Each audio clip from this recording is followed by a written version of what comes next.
오늘 마지막 제 특별기도의 제목을 표대를 향하여 이렇게 잡았습니다.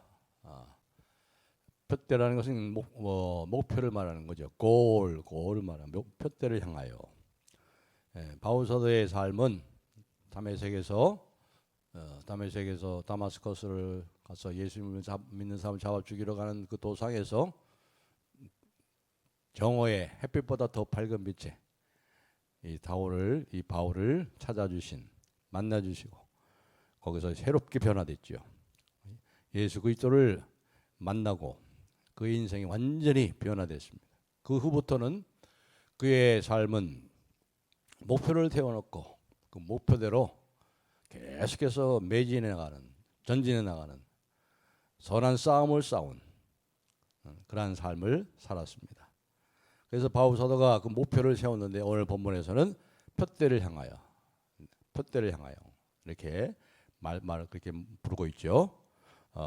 지금까지 자기가 표대를 향해서 계속해서 달려왔다 그럽니다. 계속 약진하고 매진한 것만 아니었습니다. 지금까지 달려온 과거를 돌아보면서 또 이제 앞으로 계속 달려갈 미래를 다짐하는 그런 계기를 가진 것을 봅니다. 새롭게 우리가 평가하고 결단해야 되는 2024년도 첫 주간, 과거와 미래의 중간에 지금 우리가 서 있습니다. 그러므로 우리가 오늘도 이 바울 사도의 말씀처럼 우리가 바울 사도가 고백했죠. 디모데후서 4장 7절에서 8절에 보면은 내가 선한 싸움을 싸우고 나의 달려갈 길을 다 마치고 믿음을 지켰으니 이제 흐르는 나를 위하여 의의 면류관이 예배되었으므로 나뿐만 아니라 주의 나타나심을 사모하는 모든 자들에게니라. 오늘 이렇게 고백할 수 있다면 얼마나 좋겠습니까? 그리스도 안에서 내가 믿음의 선한 싸움을 다 싸웠다. 내가 그리스도 안에서 참 잘 살았다. 믿음으로 살았다. 나의 달려갈 길을 다 살렸다. 그리고 믿음을 지켰다. 이렇게 우리가 다 고백할 수 있는 그런 고백이 우리 가운데 있기를 바랍니다. 인생에 많은 사건들이 있어요. 우리의 인생을 굴전시키고 인생을 목표대로 마치지 못하는 중도에 끝나는 딴 길로 가지 않고 인생의 순례길 끝까지 달려갈 수 있도록 한 해의 고비의 마지막을 넘고 이제 마지막을 향해서 달려갔던 이 바울서의 이 말씀을 통해서 우리가 몇 가지 우리의 삶을 돌아보고 또 새로 일하실 2024년도 앞으로 일하실 하나님을 향해서 우리가 어떤 마음의 자세를 가져야 될 것인가 오늘 네 번째로 생각하려고 합니다. 바울 사도가 여기 생각했던 목표했던 그 목표한 바가 뭡니까? 표대가 뭐지요? 한마디로 하면 예수 그리스도를 더 보다 깊이 아는 거예요. 예수 그리스도를 더 깊이 알고 더 친밀하게 알고 보다 더 깊이 경험하는 거. 한마디로 예수 그리스도를 아는 것입니다. 아는 것. 우리의 목표가 우리의 비전이 다른 게 아니에요. 하나님이 세일을 행하실 그 세일이 물론 눈에 보이는 어떤 일이 있지만 그 세일을 통해 가장 하나님이 행하시는 세일이 뭐예요? 하나님을 아는 거예요. 더 깊이 아는 거예요. 그 하나님 안에서 참으로 만족하고 하나님 때문에 참으로 기뻐하고 그 하나님으로 인하여 만족함으로 하나님께 영광을 돌리는 그러한 삶을 살아가는 것이 이것이 세일이에요. 세일. 하나님이 하고자 하는 가장 큰 세일은 다른 어떤 것이 아닙니다. 바울 사도가 여기서도 그랬죠.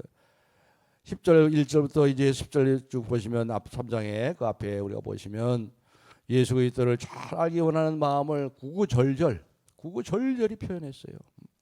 내가 예수 그리스도를 자랑하고 3절에 그랬죠. 그리스도로 자랑하고 7절에 내가 그리스도를 위하여 다 해로 배설물로 여긴다. 또 8절에 내가 예수 그리스도를 아는 지식이 가장 고상하다. 또 내가 그리스도를 그리스도를 얻었잖아요. 벌써 이미 얻었잖아요. 그래 내가 또 그리스도를 더 알고 또 9절에 그 안에서 그리스도 안에서 발견되기를 원한다. 내가 누구인지, 내가 얼마나 은혜를 입은 자인지, 내가 얼마나 죄인인지, 하나님의 사랑이 얼마나 크고 놀라운지. 그래서 10절에 내가 그리스도와 그 부활의 권능과 고난의 참여함을 알기를 원한다. 바로 그리스도를 더 깊이, 더 친밀하게, 더 경험적으로 아는 것이 바울 사도의 인생의 목표였다는 거예요. 이게 하나님이 행하실 새 일이에요. 물론 하나님께서 이제 금년에 새로운 목사님을 통해서 또 새로운 일들을 행하시죠. 그 새로운 일의 가장 중요한 목표가 뭐예요? 하나님을 아는 거예요. 더 깊이. 그리스도 안에서 우리 자신을 더 발견하고 우리가 얼마나 큰 은혜를 입은 자고 사랑을 받은 자인가. 하나님의 영광과 위대하심이 얼마나 놀라우신가. 우리가 얼마나 큰 죄인인가. 그렇다면 왜 바울 사도가 이렇게 그리스도 예수를 보다 깊이 아는 것을 자기의 삶의 목표로 삼았을까요? 그 이유는, 가장 큰 이유는 겁니다. 하나님 그를 찾아주셨기 때문에 그래요. 그래 만나주셨잖아요. 이 바울은 바리새인 중에 바리새인이었죠. 그리고 최고의 율법 학교인 가말리엘 문화의 최고의 학부에서 공부를 마친 사람이에요. 최고의 학문을 가진 사람이에요. 그런데 그가 알았던 예수가 누구예요? 알았던 예수가 자기가 생각했던 예수가 아닌 거예요. 메시아가 아닌 거예요. 그래서 예수를 잡아 죽이려고 그랬잖아요. 예수를 믿는 사람을 잡아 죽이고. 그러다 그가 다메섹 도상에서 예수 믿는 사람을 잡으러 죽이러 가는 경우에 우리 주님께서 나타나셔서 정오의 팔레스타인의 그 햇빛보다 더 밝은 빛으로 그를 비춰서, 눈이 멀었지만 영적인 눈이 그때 떨어졌죠. 사울아 사울아 말에서 꼬꾸라져 떨어졌잖아요. 사울아 사울아 네가 어찌하여 나를 핍박하느냐. 주여 니시오니까 나는 내가 핍박하는 예수라. 거기서 송두리째 이 다메섹 사건에서요, 이 바울이 완전히 뒤집어졌어요. 완전히 꼬꾸라졌어요. 자기 학문의 가장 핵심인 예수 그리스도가 바로 그 예수가, 자기가 핍박하는 예수가 바로 하나님의 아들 메시아였구나. 하나님의 아들이시고 구세주였구나. 이걸 깨달은 거예요. 이걸 깨달은 거예요. 거기서 완전히 달라지죠. 완전히. 조건 없이 그를 만나주시고 은혜로 만나주시고, 더구나 자기는 뭐예요? 하나님을 핍박하고 교회를 핍박하고 예수를 핍박하고 예수 믿는 사람을 얼마나 많이 잡아 죽였어요. 스데반을 비롯해서. 그래서 이 바울은 자기가 하나님 앞에 말할 수 없는 죄인이고 나 같은 것을 구원하신 하나님, 그렇게 고백한 거예요. 그렇습니다. 이것이 어디 바울 사도만의 이야기겠습니까? 저와 여러분의 이야기죠. 우리들의 이야기입니다. 저를 만나주신 하나님. 저는 대학 다닐 때 참 20대 때 은혜를 많이 받았어요. 저희 집사람도 그랬어요. 그래서 목사 3호대가 되는 그 문제를 놓고 고민을 많이 하고 기도하다가 저를 이제 기도의 응답을 받고 저를 만나서 이렇게 결혼을 해가지고 이 목회의 길을 가고 있습니다. 이게 쉬운 일이 아니죠. 하나님 만나 주셨어요. 얼마나 은혜를 주셨는지. 조건 없이 찾아오시고 불러주시니 얼마나 감사해요. 내가 죄인임을 깨닫고 하나님의 나라가 있어요. 하나님의 나라가, 하나님 나라가, 영원한 나라가 있습니다. 내 죄의 사함을 받습니다. 하나님 임마누엘의 축복을 함께 하시고 책임지시고 내 인생을 인도하시고 졸지도 않으시고 주무시지도 않고 깨어 계시고 나의 유익을 위하여 지금도 쉬지 않고 일하시는 하나님, 나를 찾아주신 하나님. 인생의 가장 귀한 가치가 거기 다 있잖아요. 삶의 의미와 목적을 발견하게 되고 이 모든 것을 은혜로 찾아오신 그 주님 때문에, 그래서 자기가 없는 조건 없이 자기를 찾아주신 예수님을 깊이 알기를 바울이 원했고 그것을 인생의 풋대로 삼은 겁니다. 우리가 인생의 부여하면은 두 가지가 있다고 그래요. 두 가지요. 하나는 소유의 부여고 하나는 존재의 부여라는 겁니다. 소유의 부여, 존재의 부여. 소유의 부여라는 게 뭐예요? 세상 사람들이 그렇게 원하는 외적인 종류의 이 환경의 부여함. 존재의 부여라는 게 뭐예요? 영혼의 부여, 마음으로 느끼는 이 풍성함, 진정한 부유함을 존재의 부유함이라고 그러죠. 그런데 우리는 보통 세상 사람은 전부 다 소유의 부유함에 정신을 빼앗기고 있잖아요. 진정한 행복이 소유의 부유함에 딸려 있다. 얼마나 내가 돈이 많이 갖고 있느냐, 얼마나 큰 아파트에 사느냐, 얼마나 더 연봉을 받느냐, 얼마나 더 좋은 차를 타고 다니느냐, 얼마나 더 좋은 휴가를 보내느냐, 얼마나 더 좋은 재정적인 안정을 누리고 있느냐, 더 좋은 옷, 더 좋은 직장, 이런 것들을 소유의 부여로 자기의 행복을 가늠하는 세상에서 아무리 그것을 가져도 만족함이 없는 것인데, 우리는 예수의 안에서 참으로 자유함을 누리고 예수님 때문에 참으로 만족함이 있잖아요. 자족하고 있잖아요. 어떤 존재가 되느냐, 어떤 사람이 되느냐가 중요한 거죠. 바울은 한없이 부유하신 우리 주님께서 가난한 자기를 부유하게 하시려고 가난해지신 예수님 때문에 참으로 부유한 자가 되었다고 그러잖아요. 아무것도 없는 자 같으나 모든 것을 가진 자요, 가난한 자 같으나 모든 사람은 부유케 하는 자요, 참으로 부유한 자로다. 이 존재의 부유함에 대해서 눈을 뜨고 그렇게 믿음으로 살아갔던 거예요. 많은 사람들이 이 소유의 부유함을 쫓아 살지만 실제로 필요한 것은 존재의 부유함입니다. 존재의 부유함. 감사하고 항상 기뻐하고 만족하고, 그리고 걱정에서 벗어나고 염려에서 자유롭고 자비롭고 평안을 누리고, 이러한 은혜로운 사람이 되기를 원하지 않습니까? 그렇다면 바른 길을 가는 거예요. 푯대를 향해 가는 거예요. 바울 사도가 바로 이렇게 예수 그리스도를 보다 깊이 아는 것을 그래서 인생의 푯대로 삼았던 겁니다. 이것이 세를 향하시는 하나님을 향한 우리의 마음이 열려진 상태인 겁니다. 예수 그리스도를 깊이 아는 거예요. 하나님을 안다는 것은, 예수님을 안다는 것은 다른 말로 표현하면 그분을 깊이 경험하는 거예요. 더 새롭게 만나는 거예요. 더 하나님의 기적적인 것을 경험하는 거예요. 하나님의 살아계심을 깊이 깨닫고, 그리고 우리의 하나님을 향한 사랑과 지혜가, 지식이 더 깊어가고 더욱 주님을 더욱 닮아가는 거예요. 더 닮아가는. 바울사도가 이런 같은 표대를 모아 목표를 세우고 그 일을 이루기 위해서 어떻게 하고 있습니까? 어떤 자세를 가지고 있습니까?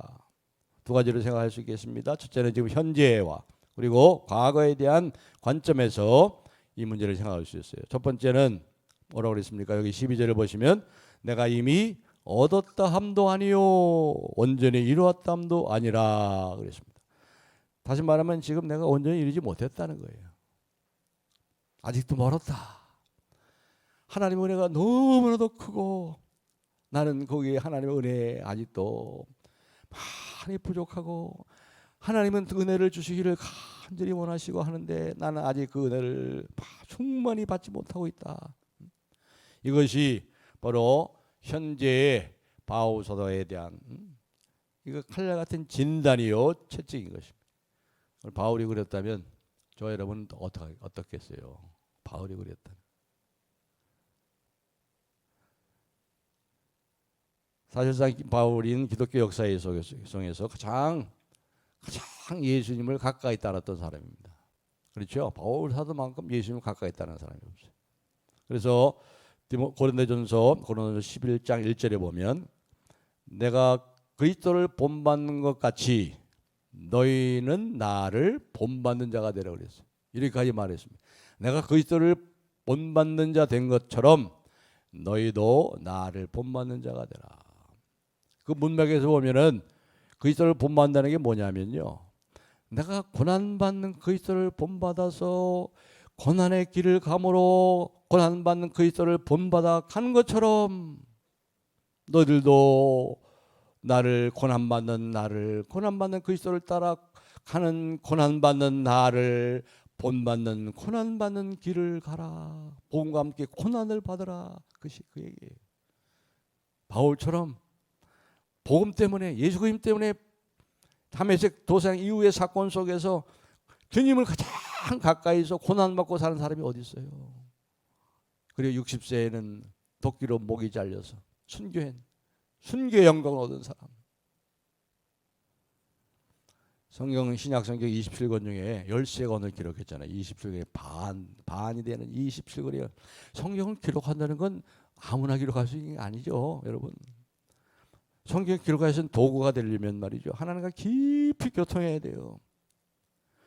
자기의 끝과 인간적인 고집을 완전히 다 꺾어버려야 돼요. 성령으로 충만해져요. 인간적으로 볼 때 완전한 사람이에요. 사실상 완전한 사람이에요, 바울은. 그러나 그는 내가 온전히 이루었담도 하니요 내가 이미 얻었다 함도 아니라 자기 자신이 누구인지 올바로 깨달았어요. 팔싹동이처럼 만삭되지 못한 자라고 해서 자기를 향해서 만삭되지 못한 자, 8달 반이라는 거죠. 그렇게 스스로를 채찍질하면서 현재를 산 겸손한 신앙이었다. 그러면서 바울은 그리스도를 이 푯대를 향하여 잡으려고 그리스도를 잡으려고 쫓아간다는 것은 뭐예요? 이 쫓아간다는 것은 이제 사냥하는 사람 말이죠. 이제 목표물이 나온 거예요. 저기 노루가 나왔는데 저걸 잡으려고 그냥 눈에 불을 켜고 그 동물을 놓치지 않으려고 전력을 다해서 추격하는 것, 이게 쫓아가는 거예요. 바울은 그렇게 살았다는 거예요. 바울이 왜 이렇게 살았어요? 바로 예수 그리스도의 사랑에 사로잡혔기 때문에. 그리스도의 사랑이 나를 강권하시는도다. 이 사랑을 알면 말이죠. 우리가 사랑해봤잖아요. 우리 인간적인 사랑해봤잖아요. 남녀 간의 사랑. 여러분이 지금 사랑하는 아내들, 그 사랑하는 아내를 얻으려고 여러분 내 아내 삼으려고 그냥 밤에 잠을 못 자잖아요. 잠을 못 잤어요. 전화하고 말이죠. 사랑하면 가만히 있질 못해요. 예수요, 당신이 그토록 사랑인지 몰랐습니다. 가만히 있지 못합니다.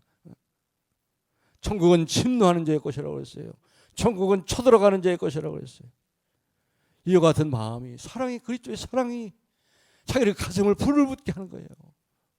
그리스도의 사랑의 넓이와 깊이와 높이와 길이가 어떠함을 깨달아 알기 때문에, 그리스도의 사랑이 강권함을 받아서, 그리스도의 그 사랑, 변함없는 사랑, 그래도 불구하고 여전히 나를 사랑해 주시는 그 하나님의 사랑 앞에 꼬꾸라지고 마음이 녹아서 예수 그리스도를 쫓고 따르려고 하는 이 간절한 마음으로 그리스도를 쫓아갔다.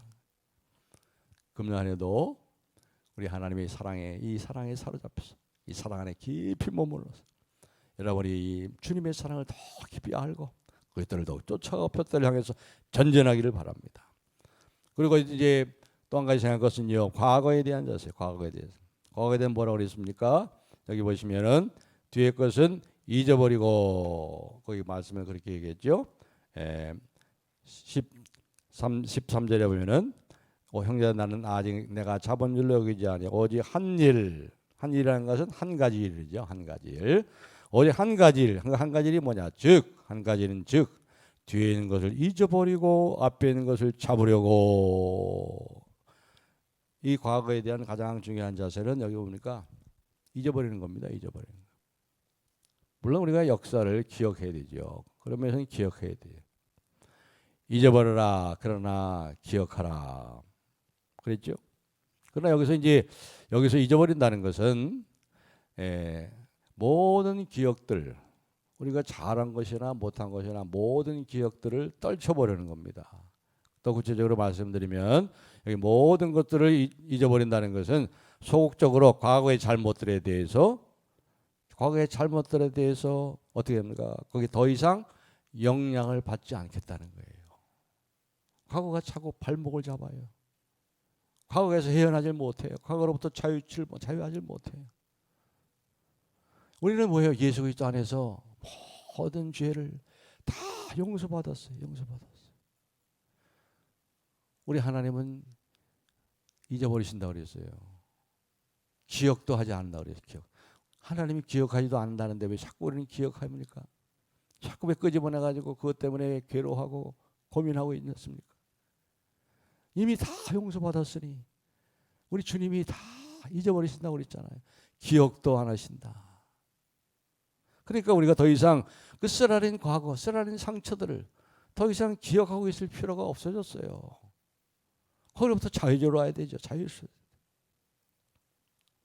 그것을 계속해서 기억한다면 그 상처들이, 그 추억들이 그 우리의 사역이나 인격에 좋지 못한 영향을 줄 겁니다.